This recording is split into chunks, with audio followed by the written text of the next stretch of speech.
कलाकाराचे गाव हे माझे, सुंदर कोकण.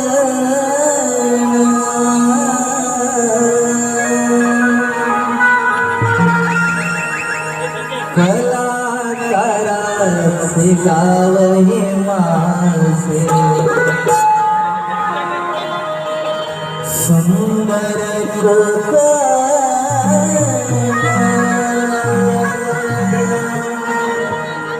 परशुरामाच्या पदस्पर्शाने झाले या पावन